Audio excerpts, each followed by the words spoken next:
জুলাই গণঅভ্যুত্থানের দ্বিতীয় বার্ষিকী উপলক্ষে ৩৬ দিনব্যাপী ঘোষিত কর্মসূচির অংশ হিসেবে বাংলাদেশ জামায়াত ইসলামীর উদ্যোগে শতাধিক শিক্ষার্থী ও সাধারণ মানুষের মাঝে টিকাদান কর্মসূচি পালিত হয়েছে।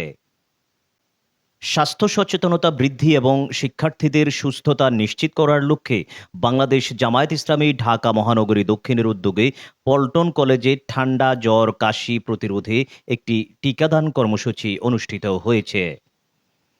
ঢাকা মহানগরী দক্ষিণের সমাজ কল্যাণ সম্পাদক জনাব শাহীন আহমেদ খানের পরিচালনায় প্রধান অতিথি হিসেবে উপস্থিত ছিলেন কেন্দ্রীয় কর্মপরিষদ সদস্য ও ঢাকা মহানগরী দক্ষিণের নায়েবে আমির জনাব অ্যাডভোকেট হেলাল উদ্দিন। বিশেষ অতিথি হিসেবে উপস্থিত ছিলেন পল্টন কলেজের প্রধান শিক্ষিকা জনাবা লুৎফুন নাহার। অনুষ্ঠানে বক্তারা শিক্ষার্থীদের সুস্থতা রক্ষায় প্রতিরোধমূলক স্বাস্থ্যসেবার গুরুত্ব তুলে ধরেন। আয়োজকরা জানান, ভবিষ্যতেও জনসচেতনতা বৃদ্ধি ও জনকল্যাণে এই ধরনের স্বাস্থ্যসেবা কার্যক্রম অব্যাহত থাকবে।